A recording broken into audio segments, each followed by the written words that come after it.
All right, Biscuit Babies, it's game time. Well, before game time, let me talk to you about a few things. A few things that would help your life and my life and everyone's life around you. I'm talking about Lucid Float Spas out of Mount Vernon, Ohio. I'm talking about a place where you can go get in a sensory deprivation tank and figure your shit out. You can go get high in the parking lot before. Just don't tell anybody when you're in there. Space out, man. Decompress. Feel better. Maybe you're into massages.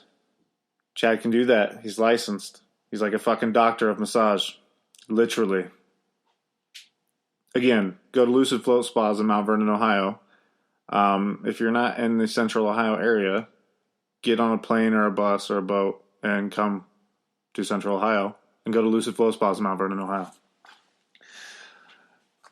Also, go to parkersplatoon.org. I don't know if you guys saw, but earlier today, the sheriff himself released a few of his Parker's Platoon Challenge coins. There are only so many of them made.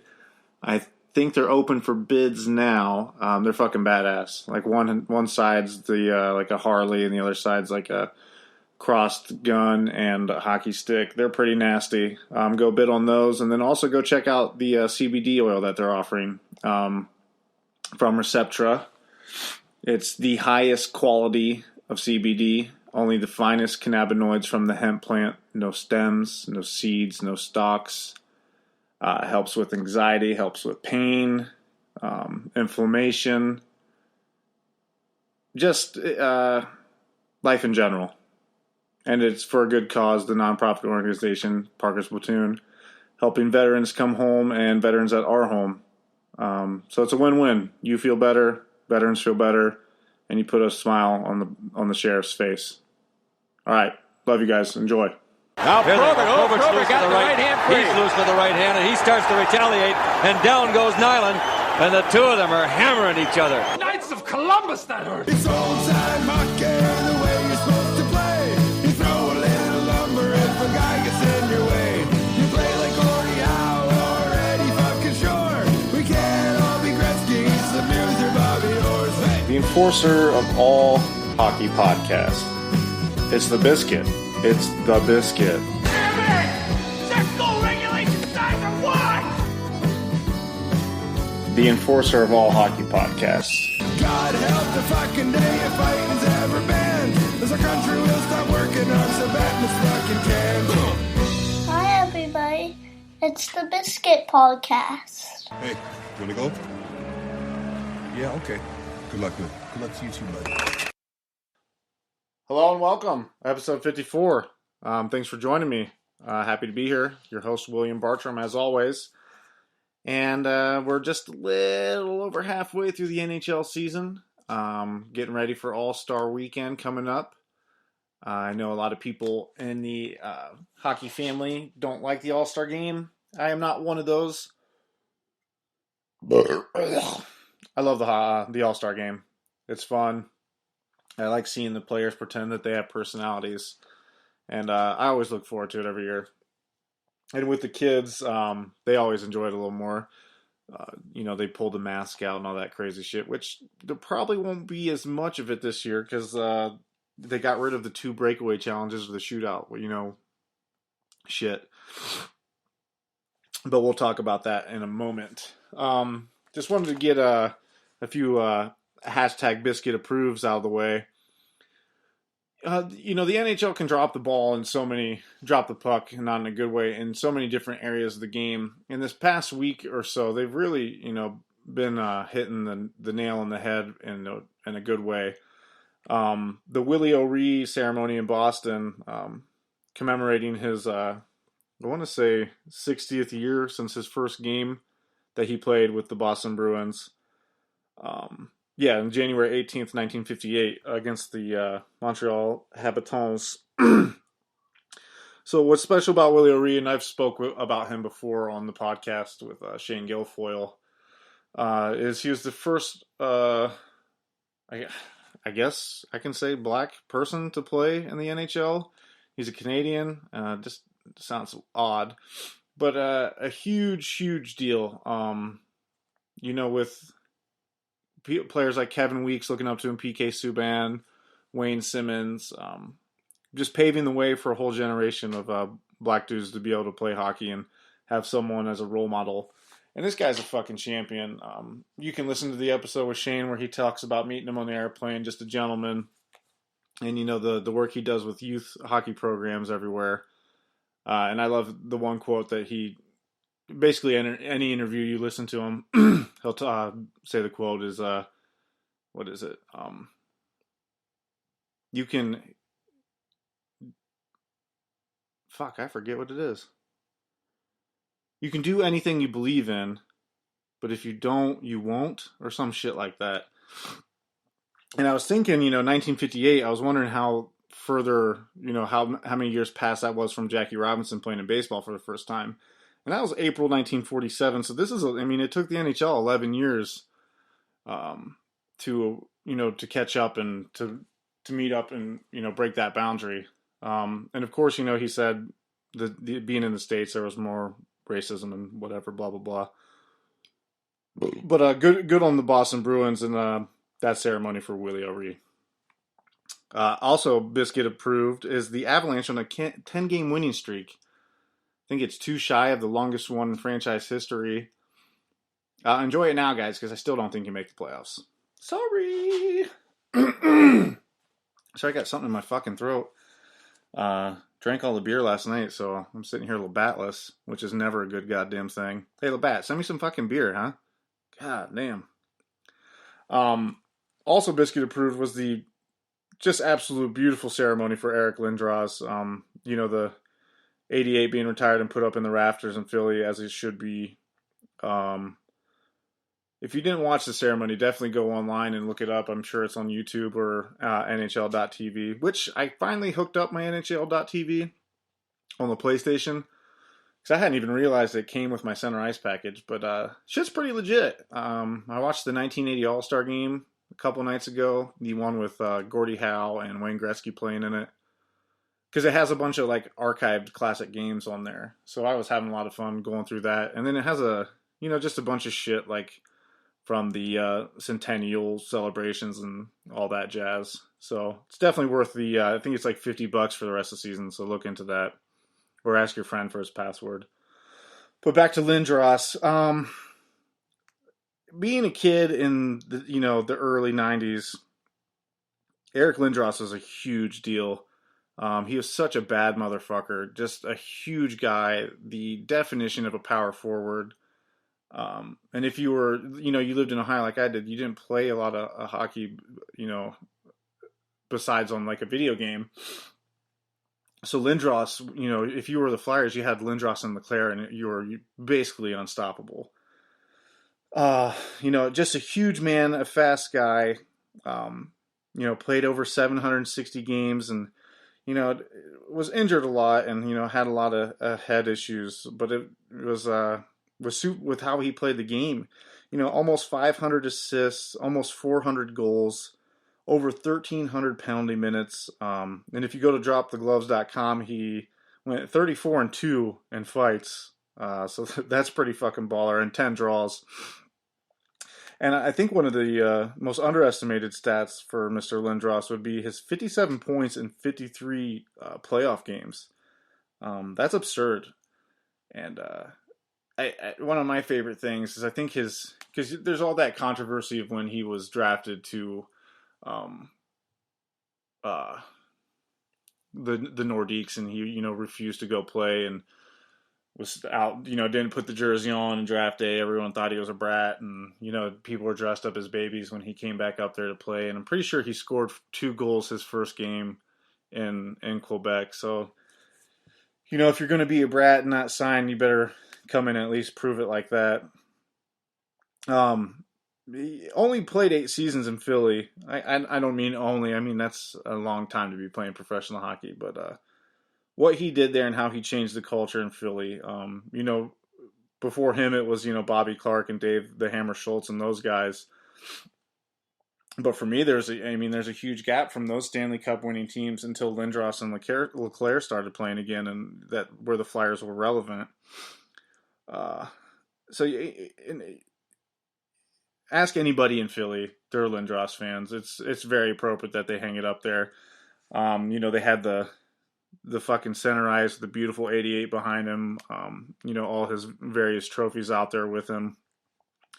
And he joined some pretty elite group up there. I think there's, 6 total retired numbers, maybe 7 now with Lindros, but you got Bill Barber, the number 7, number 16, Bobby Clark.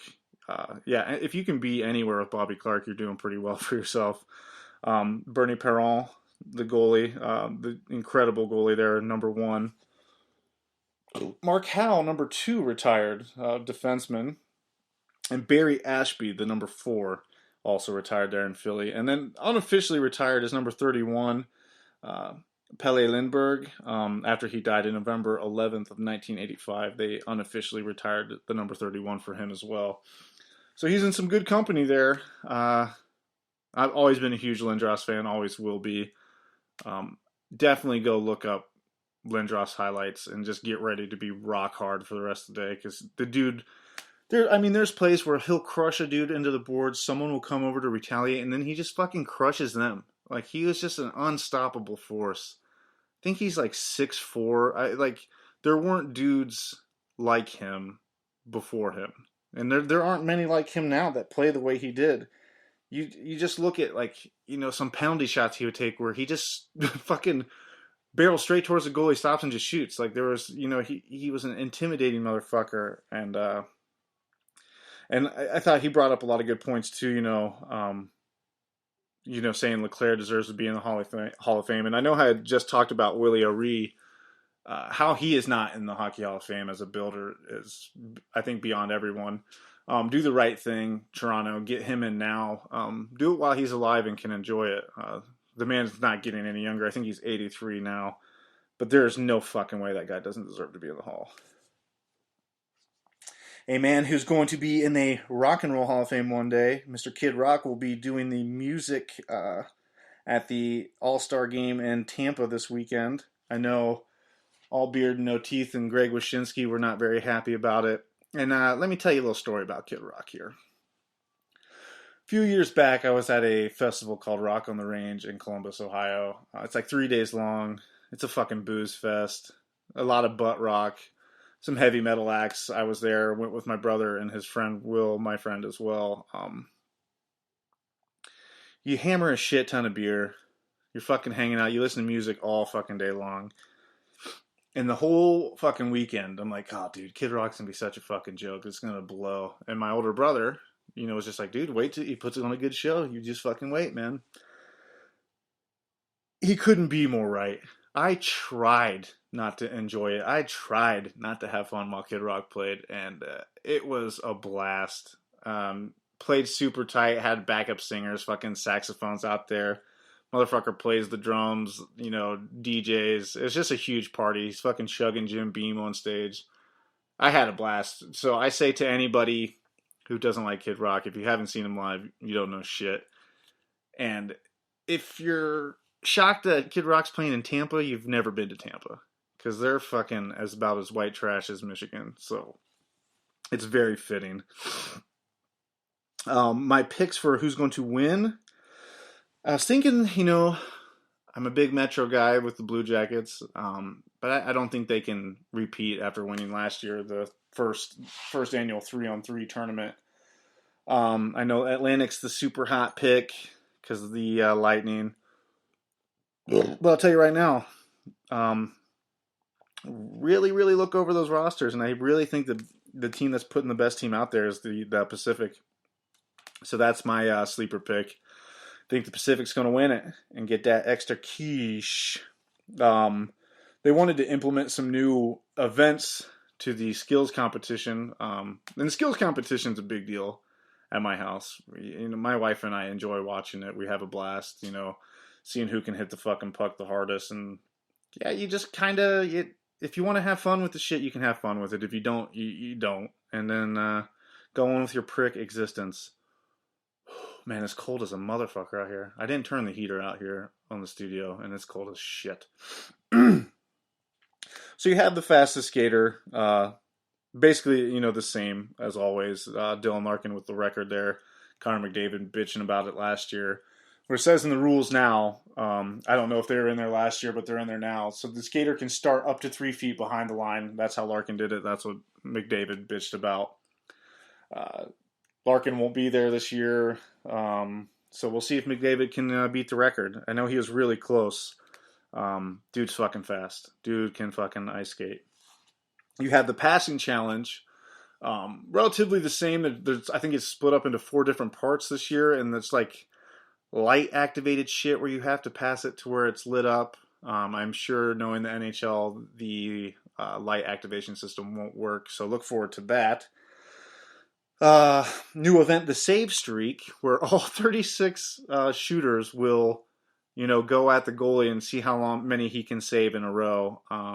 Usually the goalies don't try at all in these events, so it'll be up to the 4 goalie or the 6 goalies or whoever's in it to if they want to do it or if they're just going to be like bah humbug. The puck control relay, you can imagine cones, those little black things that bounce the fucking puck off. Not too stoked about that one. My favorite, the hardest shot. I love the fucking hardest shot. Blows my mind that these dudes can hit the puck over 100 miles an hour. I was talking about being rock hard earlier watching Eric Lindros highlights. I will be rock hard watching the hardest shot competition. And then the accuracy challenge, which I think also will have the light activated things. Usually, it's just the 4 fucking bullseyes in the corners and Sidney Crosby shoots them out and wins. But I think they may have implemented a 5th hole light up as well. So we'll see what happens there. I really think going forward in the future that they should bring some of the NWHL women out and have them join in with some of the skills activities. The WNBA does it with like a hot shot or a 3-point fucking thing. I think it would be a good way to spread awareness on the NWHL, and those chicks can fucking, they're accurate shooters too. So, let them get in there with Sydney and fucking help out a little bit.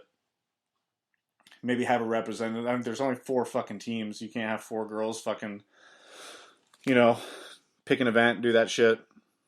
Hockey days were celebrated in Minnesota and Canada over the weekend on Saturday. I watched a little bit of the hockey day in Canada. It's basically a bunch of Canadian dudes standing outside talking about Newfoundland. Talking about Sidney Crosby's uncle playing for the fucking Royals and a bunch of shit I don't know about because I'm not fucking Canadian. And, little kids just a bunch of kids shoveling snow and fucking Sidney Crosby's uncle. And then Hockey Day in Minnesota is basically the same thing, except we don't have Sidney Crosby's uncle. And I did see in Canada, they had the, I don't know the lady's name.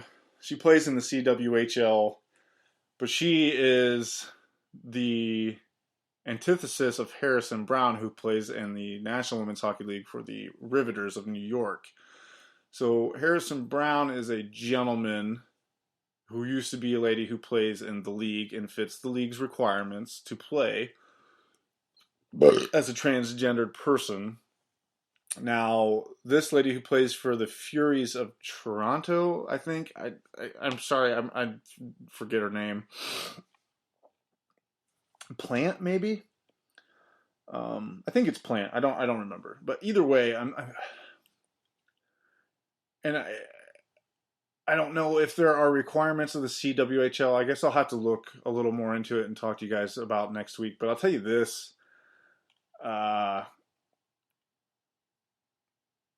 She's a former dude playing in the league with not former dudes. This same shit happened in MMA. And this former dude girl now was beating up chicks.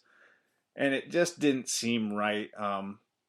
She finally got what was coming to her. Some chick beat the shit out of her. I don't know. From the interview that I saw, she says that the league accepts her really well and all this. I just don't think that progression is in the right direction. If that makes me a bigot, it makes me a bigot. But I'll tell you right now, I would have my ladies just run her and fucking give her the old 1-2 and really welcome her into the league. But, I'm a prick. Speaking of pricks, LeVar Ball's dad, I don't know his real name, or maybe he is LeVar Ball, but he's creating a league for high school athletes to join instead of going to college basketball, where they can get paid in, an amateur league. I think it's a really good idea. The NCAA is about as corrupt as it gets. They're making billions of dollars off these athletes, and they can't have a YouTube page or sell a fucking rap album. So it made me think, like, because I don't know a lot about the juniors in Canada, if those guys get paid or not. Because they're putting asses in the fucking seats, and I know they go, end up going to high school and shit still. But if anyone has the answer to that, please tweet me. I'm curious to know if the junior players in the Canadian leagues, and there's teams in the United States too, but I'm wondering if they get paid to be in those leagues. Because if not, then they need to do something like Mr. Ball is doing with basketball. And I think all these highly recruited kids for football, hockey, basketball need to, make a stand and realize, you're only alive for so long, and if some dude or some corporation or some school's making $1 billion off of what you're doing, it's time to put an end to it. Phil Kessel, I don't know if it was a Bauer commercial or whatever the fuck it was. They're just asking him random shit, and so I think it was like, what would you ask? And it started scrolling through like random players. Taylor Hall. And he goes, I'd ask him if he's ever been in the playoffs. Such a fucking brilliant chirp. And he immediately was like, oh, what? Is that too mean? Like, went fucking PC on it. I thought it was hilarious. If you can find that clip, I'll try to find it and put it on my Twitter tonight, on the Biscuit Twitter. Absolutely hilarious. Fucking Taylor Hall, dude. That's brilliant. Good for you, Phil Kessel. Not good for you. Fuckboy of the week, George Peros. You put an end to one of the most impressive Ironman streaks in sports history. Cogliano's streak. Over 800 games played straight in hockey is insane. Yeah, his hit on Kemp, or was it on Anderhoff? Doesn't matter. Maybe it deserved a game. For sure didn't deserve 2. For sure don't just fine him. Let the streak go on. And if you hear the interview where he's talking about it, he gets choked up and almost cries. And, I've heard a lot of people say, well, that didn't come up. But it did come out from the Department of Safety offices that was spoken about in the meeting when they were discussing, what kind of punishment to hand out to Mr. Cogliano. So an end to a very impressive Ironman streak. And those things, I remember Cal Ripken's when I was younger in baseball, 7 million games or whatever he played in a row.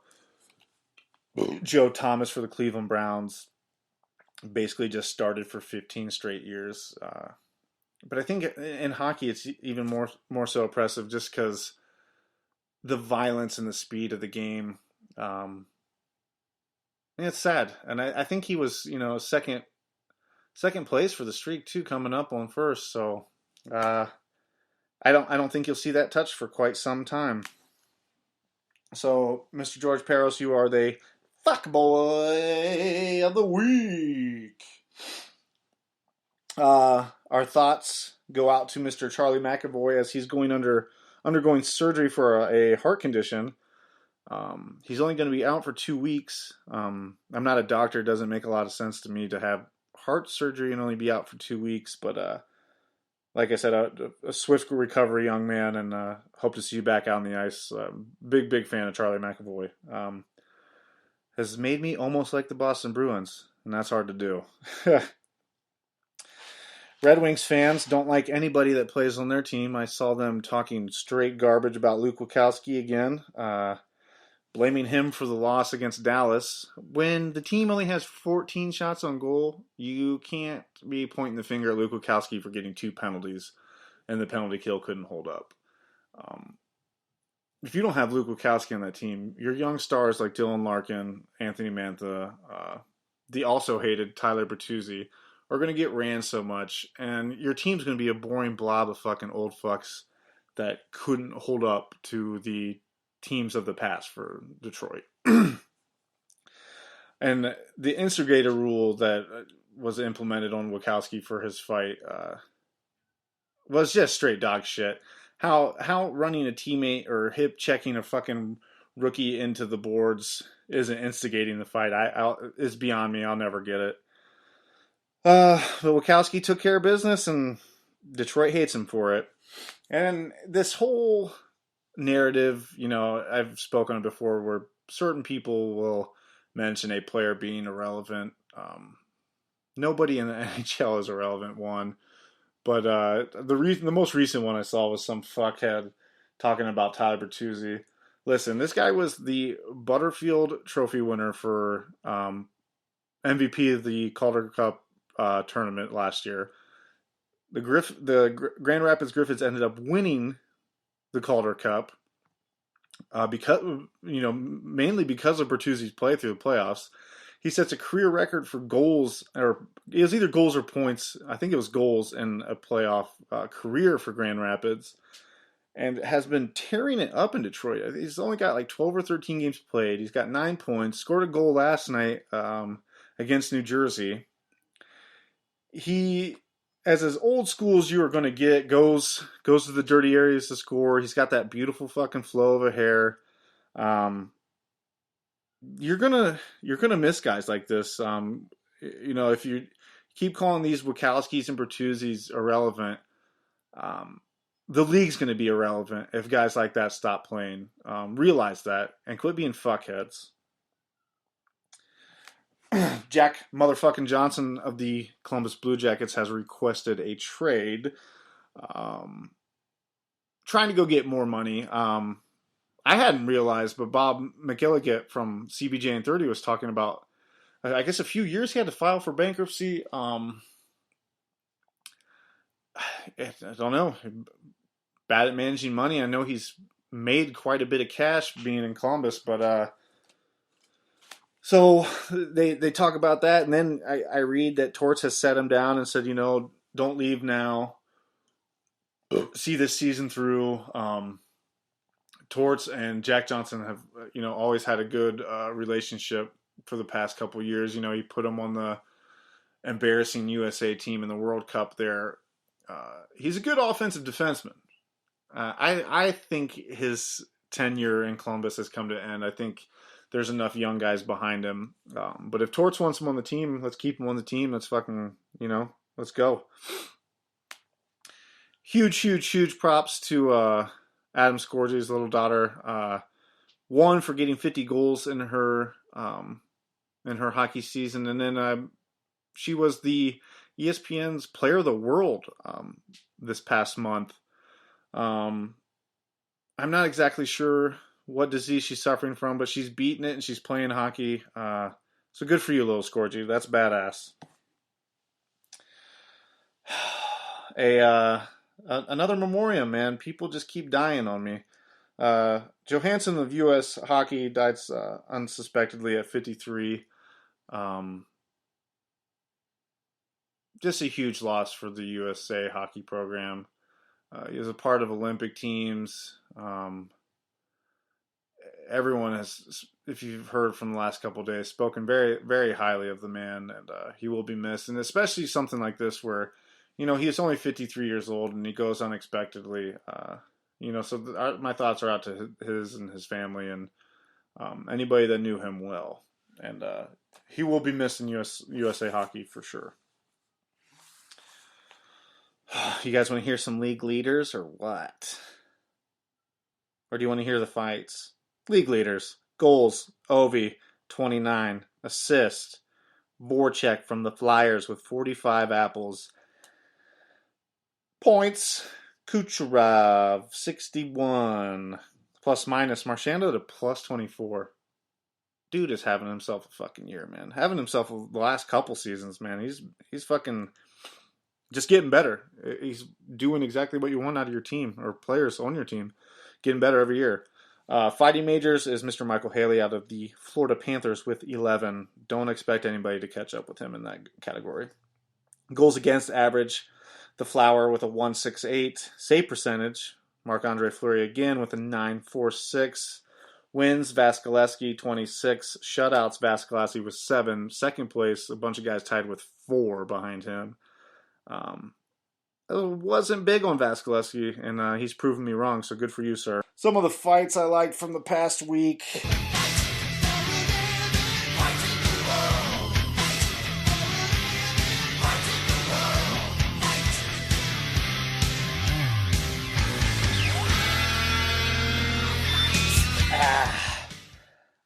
I really, really got so excited when Jared Bull got called up for the Kings game.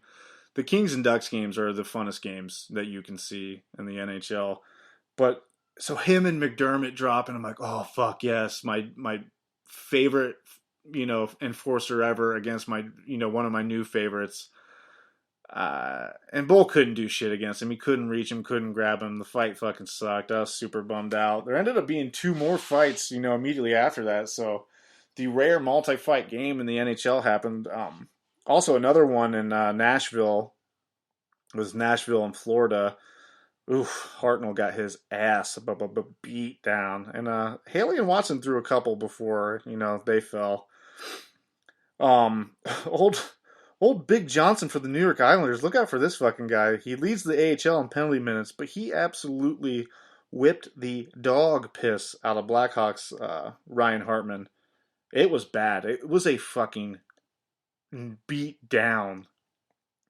And if you get the clip right on Hockey Fights, they go Big Johnson right at the beginning. It's hilarious. Highly recommend it. Ronaldo comes back for the Arizona Coyotes. Gets a big hit on Jaskin. Totally legal, but you know how people feel about Ronaldo. So Brodziak comes over and they hug and talk cute nothings to each other for a little bit and then break it up. I don't know if, what Ronaldo said to Brodziak made sense and that's why they didn't really swing on each other, but don't waste my time, boys. Just leave the gloves on. Former CBJ prospect Dylan Hetherington of the Cleveland Monsters, now a Dallas Star, got absolutely murdered by Mr. Nolan for the Buffalo Sabres. I recommend watching that fight. Nolan beats the piss out of him. It was great. And I like Hetherington. I like the way he's playing. He played really physical when he came up his first game against Columbus. Can't fight for shit, but good on him for trying. Condolences to Notre Dame streak. They ended up losing Saturday to the Badgers of Wisconsin. They'll still be your Big Ten champions in NCAA hockey, but, streak ends at 16. But it's got to end sometime. We're going to start doing a little more NCAA